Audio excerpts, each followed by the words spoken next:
All right. Assalamualaikum. We are from Group 4 and we are going to talk about the business model canvas for Lego company. So first off, I'm going to introduce myself and my teammates. That is, my name is Sofiea, and there will be Adawiyatul Munirah binti Abdul Muttalib, Abdul Muhaimin Sharil, and Nur Amir Muizzuddin Zulkarnaian. So first off, we're going to talk about the company background, and it's going to be explained by Adawiyatul. Thank you, Sophia. Okay, Lego was founded by Ole Christiansen, a carpenter from Billund, Denmark, who began making toys in 1932. In 1934, he named the company Lego after the Danish phrase "Leg God," which means play well. In 1949, he introduces a motto which translated into only the best is good enough to encourage his employees to maintain the quality of their toys. Also in 1949, they began producing the early version of interlocking bricks based on Kiddie Craft's automatic binding bricks. Lego received a sample from Kiddie Craft in the form of injection molding machine. In 1958, the production of modern Lego was designed after a conversation of Christiansen's son, Gottfried, with a overseas buyer, an international foreign investor who saw the immense potential in Lego bricks to become a source for creative play. And it was designed after 5 years of discussion. I'm going to pass this on to Sophia. Okay, thank you. So here is the BMC Lego structure, where it includes the customer segment, customer relationship, channels, value proposition, revenue stream, key activities, key resources, key partners, and finally cost structure. So I won't explain much of this layout because each and every one of us will be explaining in detail. So first off, I'm going to be explaining on the customer relationship. So the customer relationship for Lego has divided into three, which is automated service, personal assistant, and co-creation. So the automated service is they have a certain service that they provided, which is building instructions, broken bricks, missing bricks, and frequent questions. Next is the personal assistant that we can reach out, and any customer in any region, any country can reach out by calling them, emailing them, or sending them a letter at a certain address. And finally is co-creation. So Lego has developed one organization which is called Lego Ideas.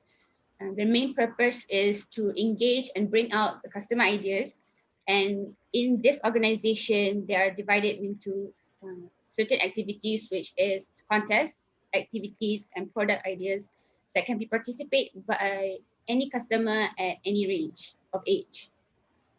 Next, I'll be explaining on the channels.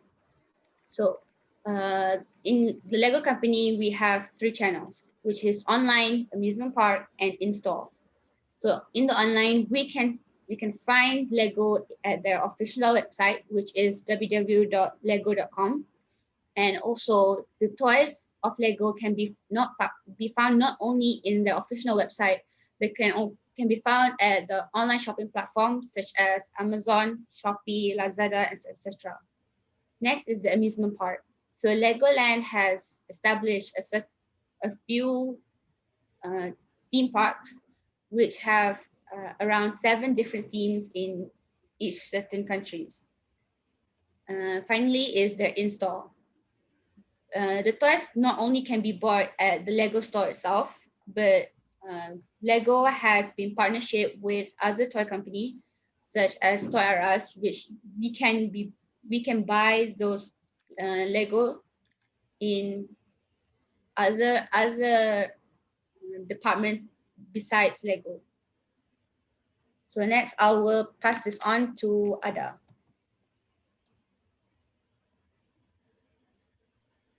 Okay. Next, I'm going to explain about customer segmentation.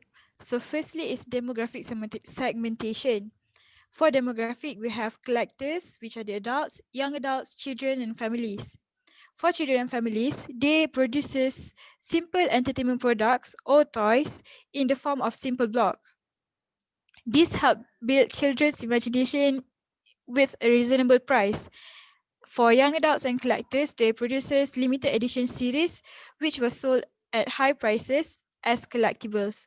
For geographic, it was explained by Sofiea just now, and for psychological segmentation, we have collaboration with movie franchises and production of Lego movies. For collaboration with movie franchises, they started this to attract franchises fans into buying their product, which helped them overcome the fall in their sales after the introduction of digital games. Movie franchises that they collab, such as Star Wars and Harry Potter, gained much more fans after the production of some Lego animated series based on their franchise. Okay, next. Okay, next is the value proposition. We have children, parents, young adults and collectors and competitors. For children, they produces bright colored blocks and in interesting shapes such as cartoons and movie characters. They have no manual or end target, which allow children to imagine their own outcome. And they produces interlocking blocks with easy attachment for children to handle. Next, for parents, Lego act as a distraction, giving parents some time and as an educational tool to gain parents' trust. Next, they can also grow closer with their children by sharing ideas in building the blocks. For young adults and collectors, they produces tiny sets and collectors item based on the franchises they collab, which can be resold at a higher price. As for competitors, like other companies, Lego have many competitors. To name a few, we have Fisher Price and Nerf. Fisher Price is known as a safe product for children, especially young children, but they are limited to only a certain age because older children, they don't have any customer segmentation for young adults or any older children. For Nerf is a single product company like Lego, but they can be dangerous for young kids because of their extreme nature. Okay, next, I'm going to pass this on to Abdul Muhaimin. Thank you. Okay, let's begin. The Lego company has three main key activities, which are research, development, collaboration, and manufacturing. Research and development is necessary for the Lego company in order to calculate a suitable amount of Lego blocks needed for the models wanted to sell. They also have to come up with original designs for their own product lines. Besides that, they also have to evaluate the market so it is up to date with its competition, such as mentioned Fisher's Price and Nerf.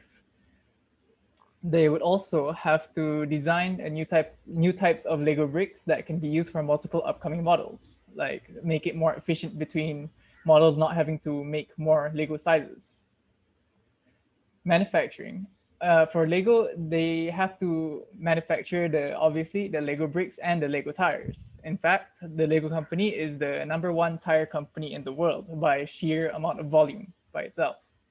They also have to manufacture parts suited for specific models.